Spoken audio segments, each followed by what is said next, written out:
की ये तारीखी सरजमीन और इस सरजमीन पर हजारों की तादाद में मौजूद नौजवान साथियों, बुजुर्गों और जहां जहां तक मेरी आवाज जा रही है वहां सीढ़ियों पर बैठी हुई मेरी माएं बहनें, मैं दूसरी बार आपके दयारे मोहब्बत में हाजिर हुआ हूं। एक बार बहुत पहले एक मुशायरे में आया था, जाहिद यूसुफ सही हमारा साथी है, इसी फील्ड पे जो मुशायरा है, जो बगल वाली, हाँ। और आज दूसरी बार अपने दोस्त, अपने साथी, अपने भाई फैसल रहमान साहब के लिए आपके बीच में हाजिर हुआ। ढाका के नौजवान साथियों, पुलिस के भाई, अब आप भी ऐसे आराम, आप ऐसे चाहो तो आप बैठ जाओ बीच में, कोई मसला नहीं। अब थोड़ी देर के लिए व्यवस्था मुझे बना ले दो, कोई दिक्कत नहीं, ये सब नौजवान साथी है। दोस्तों, आने वाले 11 तारीख को आपको न सिर्फ ढाका के मुस्तकबिल का फैसला करना है बल्कि बिहार के भविष्य का भी फैसला करना है। अगर आपको ये लगता है कि ये चुनाव सिर्फ एक विधानसभा का चुनाव है तो आप बहुत छोटा सोच रहे हैं। यहाँ पर चिरैया के प्रत्याशी लक्ष्मी यादव जी भी मौजूद हैं। अगर आपको लगता है कि ये चुनाव सिर्फ विधानसभा का चुनाव है तो आप बहुत छोटा सोच रहे हैं। मैं पूरे बिहार का दौरा करते हुए आपके बीच में आया हूं। मैं खगड़िया से लेकर के, बेलदौर से लेकर के, बछवाड़ा से लेकर के, पूर्णिया से लेकर के, कस्बा से लेकर के, धमदाहा से लेकर के, बिहार शरीफ से लेकर के, नालंदा से लेकर के, गया टाउन से लेकर के, दीघा से लेकर के, फुलवारी शरीफ से लेकर के, सिकटा से लेकर के, बेतिया से लेकर के आप ढाका पहुंचा हूं। पूरे बिहार की एक एक विधानसभा में जा रहा हूं और जो माहौल मैंने देखा है उस माहौल की बुनियाद पर ढाका वालों पूरी जिम्मेदारी से बता रहा हूं कि आने वाली 14 तारीख को तेजस्वी यादव बिहार के मुख्यमंत्री बनने जा रहे हैं। कोई ताकत रोक नहीं सकती है। और यहां खड़ा होकर के ये ऐलान भी करता हूं कि अगर 11 नवंबर को आप अपने घरों से बाहर निकले और आपने अपना एक एक वोट 2 नंबर पर है, ईवीएम के दूसरे नंबर पर जिनका चुनाव निशान मौजूद है लालटेन, अगर उस पर एक एक बटन दबा करके इधर फैसल भाई को, उधर लक्ष्मी जी को असेंबली पहुंचा दिया और 14 नवंबर पर रिजल्ट आया और तेजस्वी यादव बिहार के मुख्यमंत्री बने तो 2029 में राहुल गांधी को देश का प्रधानमंत्री बनने से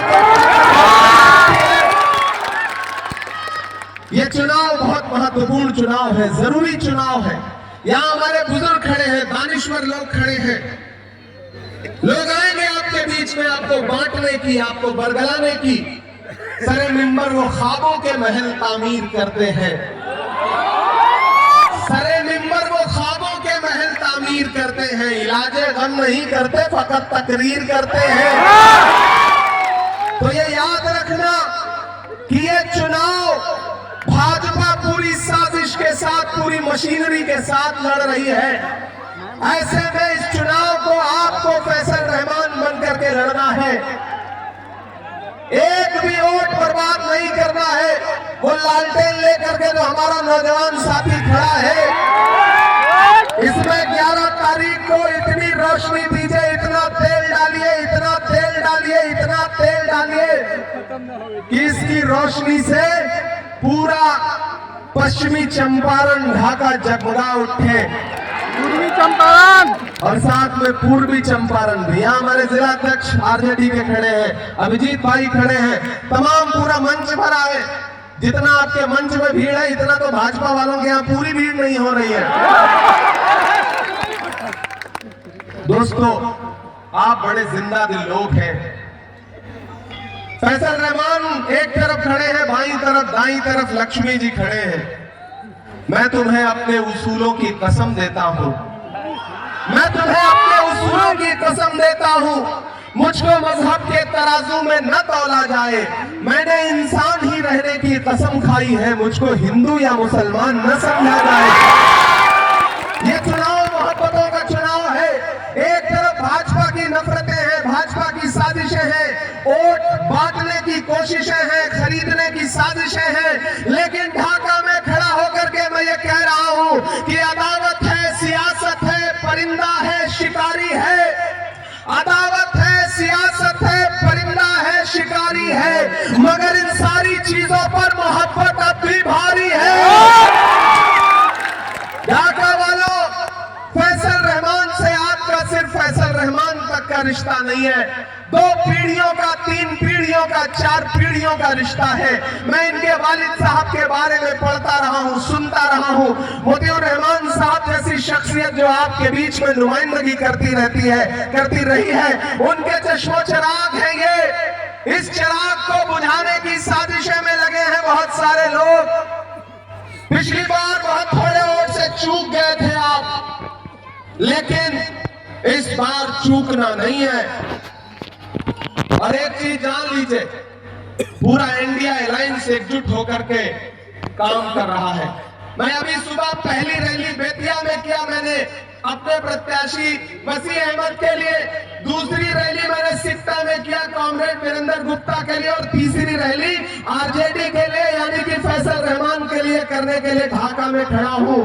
इस तरह से एकजुट है हमारा महागठबंधन। लेकिन उधर एनडीए वाले नीतीश जी को चिराग निपटा रहे हैं और चिराग को भाजपा वाले और जेडीयू वाले मिलकर के निपटा रहे हैं। मैं आ रहा था तो मीडिया के साथियों ने कहा कि नीतीश जी के बारे में क्या कहेंगे। हमने कहा मैं तो जब से बिहार आया हूं भोजपुरी का एक गाना सुन रहा हूं कि छन छन बदले तोरे मिजाज रजऊ।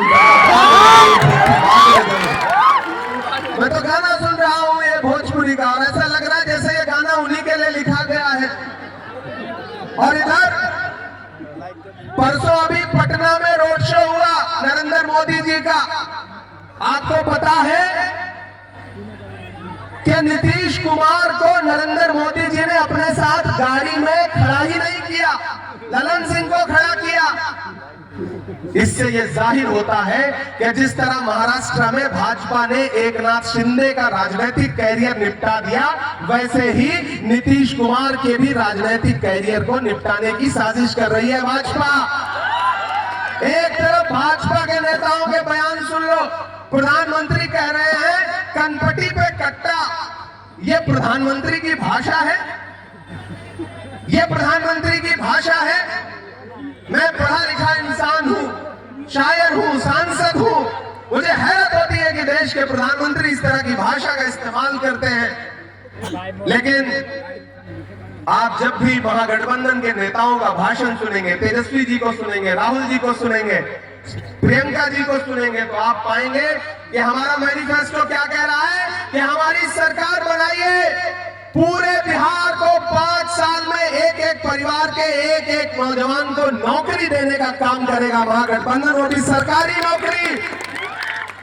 हमारी सरकार बनी तो 25 लाख रुपए का इलाज फ्री रहेगा हर इंसान का। महागठबंधन आपसे ये कह रहा है। और आज तो महागठबंधन ने एक नया ऐलान किया है कि सरकार बनने दीजिए, मकर संक्रांति को आने वाली फरवरी में बिहार की एक एक महिला के अकाउंट में 30,000 रुपया पहुंचाने का काम करेगी महागठबंधन की सरकार। 200 यूनिट बिजली फ्री देंगे। हमारे वायदे क्या हैं? मुद्दों पर हैं। भाजपा के वायदे क्या हैं? गिरिराज सिंह कुछ बोल रहे हैं, अमित शाह जी कुछ बोल रहे हैं। अभी परसों राहुल जी तालाब में तैर रहे थे मुकेश सहनी के साथ, तो भाजपा के एक नेता ने कहा कि मछली पकड़ रहे हैं। हमने कहा नहीं, मछली नहीं पकड़ रहे, वो तालाब में तुम जैसे मगरमच्छों को डराने के लिए कूदे हैं। मुसलसल दुश्मने जहां की निगहबानी में रहना है, जहां घड़ियाल रहते हैं उसी पानी में रहना है। तो बिहार वालों, बिहार बदलाव के लिए तैयार है और उसकी शुरुआत ढाका से होनी चाहिए, पश्चिमी चंपारण से होनी चाहिए। फैसल रहमान के लिए 11 तारीख को घरों से बाहर निकलिए और जो कसर बाकी रह गई थी, पश्चिमी चंपारण, पूर्वी चंपारण, पूरे बिहार में तो पूरे बिहार की जनता से। ये ढाका है, ये भारत का ढाका है और मैं भारत का इमरान हूं। मैं यहां खड़ा होकर के कह रहा हूं कि इस सरजमीन से जो आवाज उठती है वो हिंदुस्तान के अलग अलग कोनों तक जाती है। याद रखना भाइयों कि आपको बरगलाने की बहुत साजिशें की जाएंगी, बहुत कोशिशें की जाएंगी। किसी का जलवा रंगी तखय्युलात में है, चिराग बन के कोई जिंदगी की रात में है। हिंदुस्तान के अलग अलग कोनों तक जाती है। याद रखना भाइयों कि आपको बरगलाने की बहुत साजिशें की जाएंगी, बहुत कोशिशें की जाएंगी। किसी का जलवा रंगी तखय्युलात में है, चिराग बन के कोई जिंदगी की रात में है। बहुत बुलंद फजा में तेरी पतंग सही, मुझे पता है मगर डोर किसके हाथ में है। तो ये बड़ी साजिशों के साथ चुनाव लड़ती है भाजपा। किसी झांसे में नहीं आना है। एक चीज जहन में रहे कि सरकार बदलना है। इस बार महागठबंधन की सरकार बनाने के लिए वोट देने जाना है पोलिंग बूथ पर। आप जब लालटेन का बटन ढाका में दबा रहे होंगे तो आप सिर्फ फैसल रहमान को विधायक नहीं बना रहे होंगे, बल्कि तेजस्वी यादव को मुख्यमंत्री बना रहे होंगे और भाजपा समर्थित सरकार को सत्ता से उखाड़ करके फेंक रहे होंगे। ढाका वालों, मेरी एक बात बहुत संजीदगी से सुनना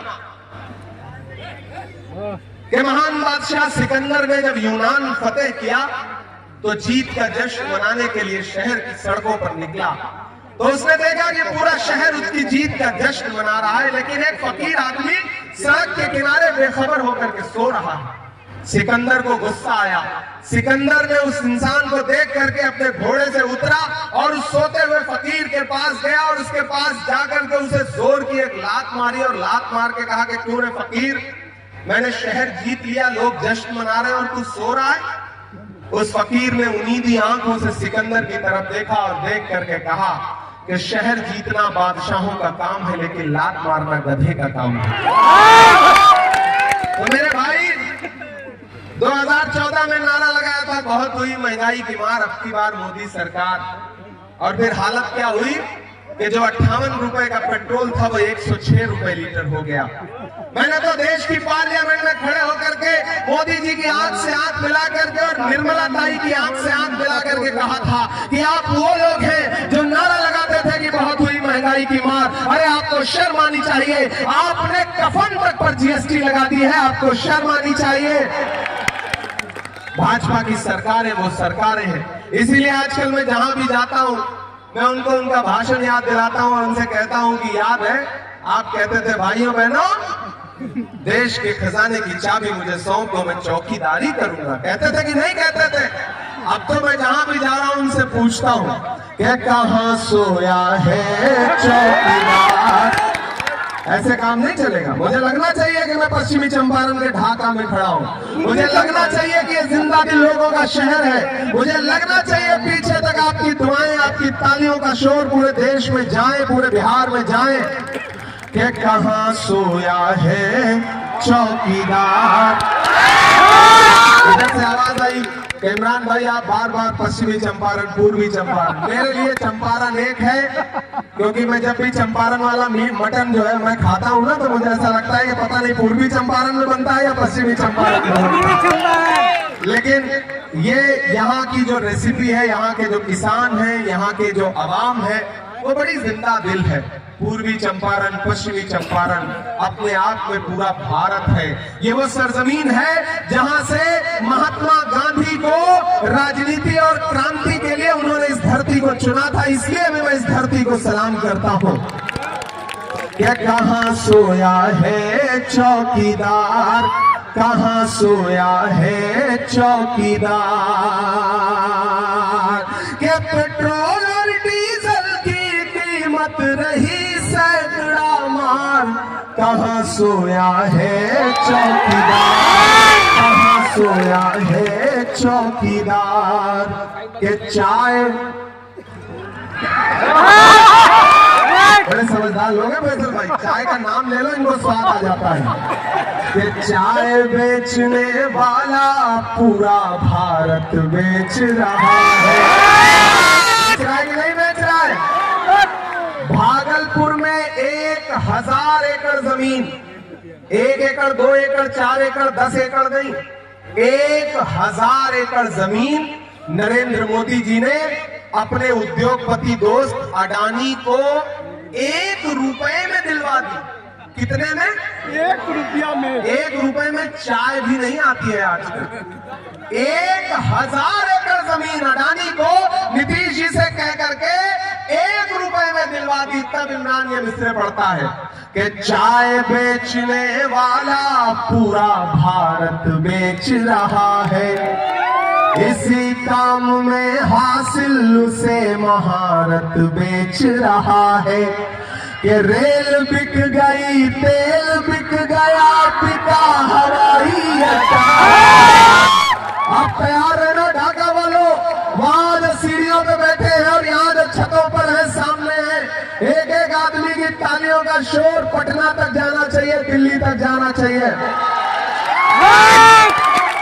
कि रेल बिक गई, तेल बिक गया, बिका हवाई अड्डा, सब कुछ बिकता देख के खुश है अपने जेपी नड्डा। क्या जनता महंगाई की मारी करती हाहाकार, कहाँ सोया है चौकीदार, कहाँ सोया है चौकीदार। तालियां तो अब उठेंगी अगली लाइन पे कि अब बिहार में बन जाएगी तेजस्वी सरकार, सोया है चौकीदार, कहाँ सोया है चौकीदार। मेरे भाई, मेरे दोस्त, नौजवान साथियों, आप बड़े जिंदा दिल लोग हैं, लेकिन एक चीज याद रखना कि सियासत जज्बात का नाम नहीं है, सियासत होशमंदी और अक्लमंदी का नाम है। आपको बांटने के लिए, बरगलाने के लिए बहुत लोग आएंगे, लेकिन ये फैसल रहमान है, इनके पास पहले से ही तकरीबन 90,000 वोटों की पूंजी है। बस थोड़ा सा धक्का लगाना है, थोड़ा सा पुश करना है, ये अपने हाथ में लालटेन लेकर के सीधे असेंबली में पहुंचेंगे। और मैं बड़े बोल नहीं बोल रहा हूं, जो पार्टी की नजर में इनका जलवा है, लक्ष्मी जी का जो मर्तबा है पार्टी की नजर में, मैं तो ये महसूस कर रहा हूं कि अगर आपने इन लोगों को विधायक बनाया, ये लोग असेंबली में पहुंचे, तो ये सिर्फ विधायक बन के नहीं रहेंगे, इसके आगे तक का सफर तय करेंगे। मैं खुद तेजस्वी जी से इस बात की गुजारिश भी करूंगा, क्योंकि ये हमारे नौजवान साथी हैं, इसलिए इधर उधर कहीं भी एक भी वोट बर्बाद नहीं करना है। हर वफा जिंदे जावेद नहीं होती है, दिल का हर जख्म कहीं दिल का कंवल बनता है। जब शहंशाह भी हो, इश्क भी हो, दौलत भी, तब कहीं जाके कोई ताजमहल बनता है। फैसल रहमान को सारे समाजों का वोट मिल रहा है, लक्ष्मी जी को सारे समाजों का वोट मिल रहा है, और इनका तो नाम ही लक्ष्मी है। लक्ष्मी जी का मतलब समझते हैं आप? पूरा धन दौलत पैसा कौड़ी, तो इनके पास अवाम का धन दौलत, अवाम की मोहब्बतें हैं। इसलिए साथियों, आप सबसे गुजारिश कर रहा हूं कि 11 नवंबर को घर से बाहर निकलिए और चुपचाप लालटेन छाप, चुपचाप लालटेन छाप। आपका दिया गया एक वोट सिर्फ फैसल रहमान को नहीं मिलेगा, लक्ष्मी जी को नहीं मिलेगा, सिर्फ इनको नहीं मिलेगा, तेजस्वी यादव को मुख्यमंत्री बनाने के लिए जाएगा, और मोहब्बत के उस मसीहा को भी मिलेगा जिसका नाम राहुल गांधी है। और मैं अलग-अलग ये बात कह रहा हूं कि मैं राहुल गांधी के साथ देश की सड़क से लेकर के संसद तक हुकूमत से लड़ता रहता हूं। मुझे आज भी याद है 2022 को 7 सितंबर को समंदर के साहिल पे कन्याकुमारी में खड़े हुए राहुल गांधी, जब उन्होंने कहा था कि मैं देश से नफरत खत्म करने के लिए कन्याकुमारी से कश्मीर तक पैदल चलूंगा 4000 किलोमीटर। मुझे भी लगा था कि नरेंद्र मोदी जिस इंसान को शहजादा कहते हैं, वो 4000 किलोमीटर पैदल चलेगा, एक नारा लगाएगा कि नफरत छोड़ो भारत जोड़ो, मैं चला हूं उस इंसान के साथ पैदल। मैंने देखे हैं उस शख्स के पांव के छाले। जब मैं उनके साथ चलता था तो मुझसे मीडिया के साथी कहते थे कि इमरान साहब आप सांसद बाद में हैं, शायर पहले हैं, बताइए राहुल गांधी के साथ चल रहे क्या कहेंगे। तब मैं कहता था कि जो हर जालिम से टकराएगी वो आंधी बनाऊंगा, जो हर जालिम से टकराएगी वो आंधी बनाऊंगा। नए अंग्रेज आए हैं, नया गांधी बनाऊंगा। मैं चला हूं, इसलिए ये चुनाव बहुत अहम है। ये भारत की जमहूरियत को, भारत के आईन को, दस्तूर को बचाने का चुनाव है, क्योंकि यही चुनाव तय करेगा कि बिहार को दिल्ली के रिमोट कंट्रोल से चलाया जाएगा या बिहार की जनता बिहार को चलाएगी। ये चुनाव तय करेगा। दिल्ली में बैठे हुए गुजरात के व्यापारी ये सोचते हैं कि बिहार को दिल्ली के रिमोट से चलाएंगे, लेकिन नहीं, ये बिहार है, बिहार को बिहार की जनता चलाएगी, बिहार के नौजवान चलाएंगे। इसलिए साथियों आप सबसे गुजारिश है कि 11 नवंबर को अपना एक एक वोट लेकर के घर से बाहर निकलिए। और मेरा मन कर रहा है मैं 4 लाइनें और पढ़ दूं यार, ऐसे काम नहीं चलेगा। कि दायरे में सिमट के आएगा। मुझे पता है बड़ी साजिशें हैं, मुझे पता है खजाना लेकर के लोग घूम रहे हैं, लेकिन इसलिए साथियों आप सबसे गुजारिश कर रहा हूं कि 11 नवंबर को घर से बाहर निकलिए और चुपचाप लालटेन छाप, चुपचाप लालटेन छाप। आपका दिया गया एक एक वोट सिर्फ फैसल रहमान को नहीं मिलेगा, लक्ष्मी जी को नहीं मिलेगा, सिर्फ इनको नहीं मिलेगा, तेजस्वी यादव को मुख्यमंत्री बनाने के लिए जाएगा। और मोहब्बत के उस मसीहा को भी मिलेगा जिसका नाम राहुल गांधी है। और मैं अलग-अलग ये बात कह रहा हूं कि मैं राहुल गांधी के साथ देश की सड़क से लेकर के संसद तक हुकूमत से लड़ता रहता हूं। मुझे आज भी याद है 2022 को 7 सितंबर को समंदर के साहिल पे कन्याकुमारी में खड़े हुए राहुल गांधी, जब उन्होंने कहा था कि मैं देश से नफरत खत्म करने के लिए कन्याकुमारी से कश्मीर तक पैदल चलूंगा 4000 किलोमीटर। मुझे भी लगा था कि नरेंद्र मोदी जिस इंसान को शहजादा कहते हैं वो 4000 किलोमीटर पैदल चलेगा, एक नारा लगाएगा कि नफरत छोड़ो भारत जोड़ो। मैं चला हूं उस इंसान के साथ पैदल। मैंने देखे हैं उस शख्स के पांव के छाले। जब मैं उनके साथ चलता था तो मुझसे मीडिया के साथी कहते थे कि इमरान साहब आप सांसद बाद में हैं, शायर पहले हैं, बताइए राहुल गांधी के साथ चल रहे क्या कहेंगे। तब मैं कहता था कि जो हर जालिम से टकराएगी वो आंधी बनाऊंगा, जो हर जालिम से टकराएगी वो आंधी बनाऊंगा। नए अंग्रेज आए हैं, नया गांधी बनाऊंगा। मैं चला हूं, इसलिए ये चुनाव बहुत अहम है।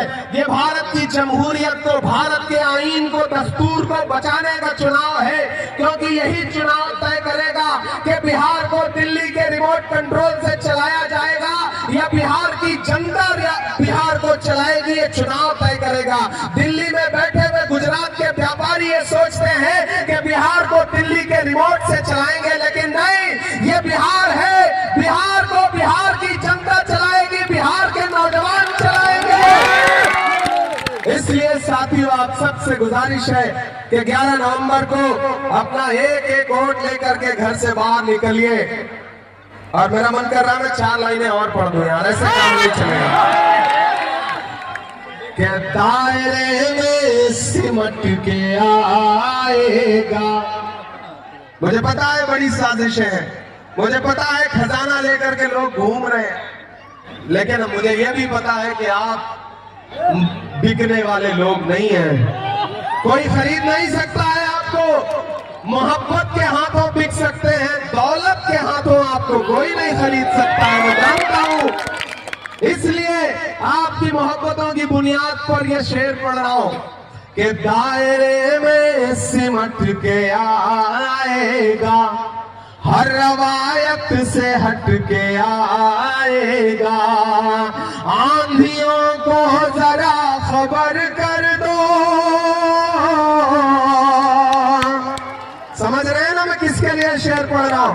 कि आंधियों को जरा खबर कर दो, शेर वापस पलट के आएगा, शेर पलट के आएगा।